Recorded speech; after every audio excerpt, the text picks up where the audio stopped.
Assalamualaikum warahmatullahi wabarakatuh. Selamat sore teman dan sahabat YouTube sekalian. Pada kesempatan kali ini Oki Japar akan sharing ya mengenai apa yang harus disiapkan ketika kita akan melakukan perjalanan jauh ya teman dan saudara YouTube. Jadi dengan persiapan ini nanti insya Allah kita di perjalanan akan mengalami perjalanan yang menyenangkan, lancar dan aman ya teman dan saudara sekalian. Nah, sebentar lagi kan kita akan memasuki masa mudik ya. Jadi di masa mudik ini nanti akan banyak sekali perjalanan baik antar kabupaten, antar provinsi, bahkan antar pulau ya teman-teman. Nah, nanti teman-teman bisa mempersiapkan ya kendaraannya tanpa harus ke bengkel, bisa dilakukan di rumah ya.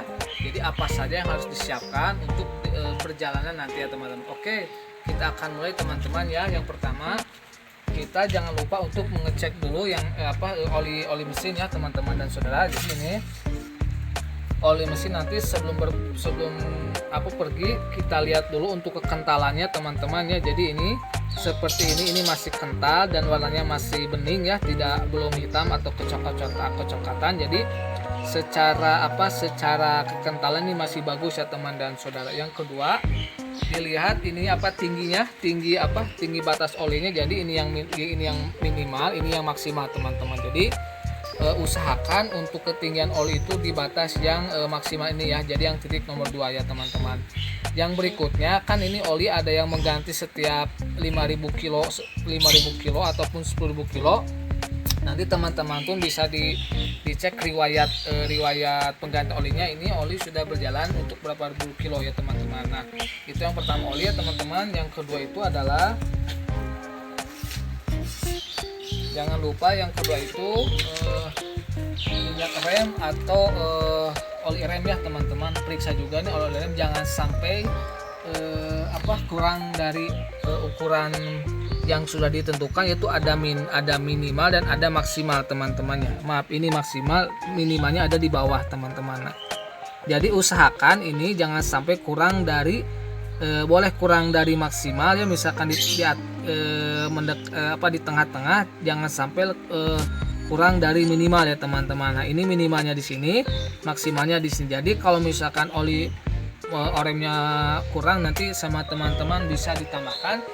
Ada yang warnanya bening atau ada kekuning-kuningan, ada yang warnanya merah ya teman-teman. Nah, untuk unit ini kebetulan memakai minyak rem yang menggunakan warna bening ya teman-teman. Oke, itu yang kedua minyak rem ya. Yang ketiga itu adalah periksa juga aki ya teman-teman.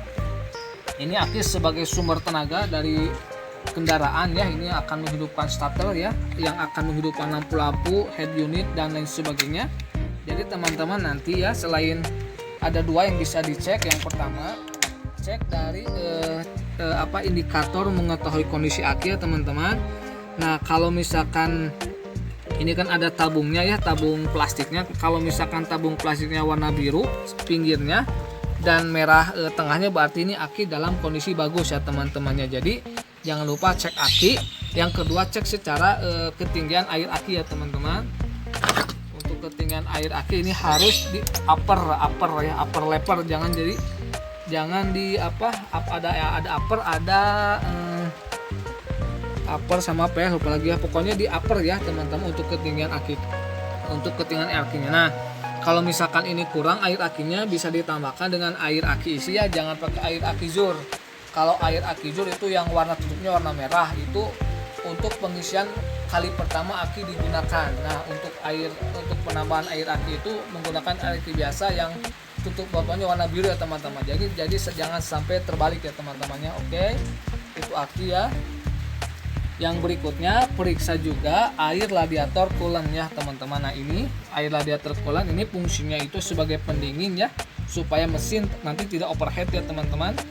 Tinggal dibuka saja di reservoirnya ini teman-temannya, atau tabung cadangan. Jadi ini juga harus air radiator coolant ini di posisi full ya teman-teman, jangan sampai di posisi min ya teman-teman. Nah, ini untuk air radiator coolant ya teman-teman. Jangan lupa selanjutnya itu adalah kita pasang dulu ya, bentar.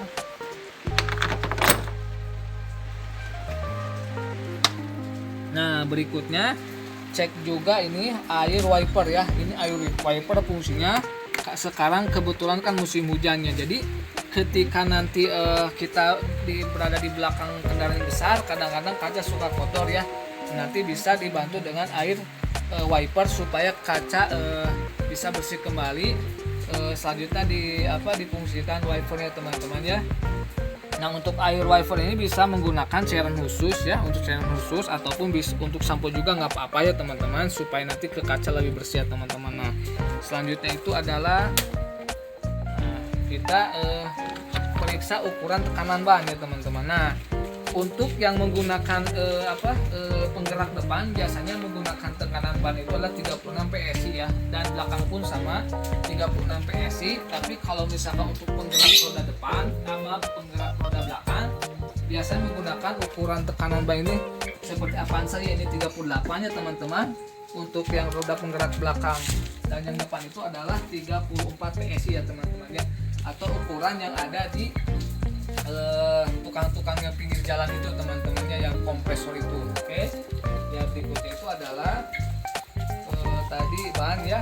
Selanjutnya oke teman-teman, berikutnya periksa juga untuk timing belt ya teman-teman. Ini untuk penghubung antara mesin bawah yaitu noken as clock as sama dengan noken as itu ada yang menggunakan timing belt dan ada yang dengan menggunakan timing chain atau rantai ya teman-teman. Kalau timing belt itu kan karet ya teman-teman, menggunakan semacam karet.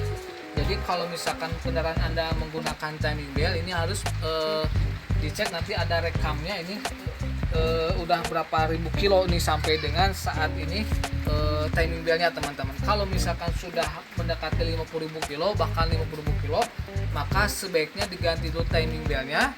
Itu bisa nanti menggunakan dari bengkel ya teman-teman ya. Nah, itu timing. Kalau untuk timing chain untuk berupa penghubung rantai itu akan aman ya teman-teman, karena kalau rantai tidak akan ada kemungkinan putus ya teman-teman, paling nanti ada bunyi suara ya teman-teman untuk yang menggunakan rantai. Nah, untuk yang menggunakan timing belt itu kalau misalkan sudah 50.000 km itu ada kemungkinan aus teman-teman, ada kemungkinan putus. Jadi kalau putus bahaya untuk ke mesinnya teman-teman. Berikutnya teman-teman jangan lupa juga menyiapkan peralatan ya, terutama untuk kunci roda sama dongkrak ya, karena misalkan nanti di perjalanan ban meletus ya teman-teman, nanti sudah siap untuk membuka bannya serta dongkrak untuk menaikkan kendaraan supaya ban bisa dibuka ya teman-teman. Dan yang terakhir yang tidak kalah penting juga itu adalah jangan lupa siapkan juga ban serep ya teman-teman ya. Oke teman-teman dan sahabat YouTube sekalian, itulah informasi yang dapat Oki Japar sampaikan ya, sharingkan. Semoga bermanfaat ya teman-teman. Jangan lupa juga teman-temannya selalu subscribe, like dan komen supaya channel Oki Japar ini bisa berkembang dan bisa selalu memberikan informasi kepada teman dan sahabat YouTube sekalian. Terima kasih atas perhatiannya. Assalamualaikum warahmatullahi wabarakatuh.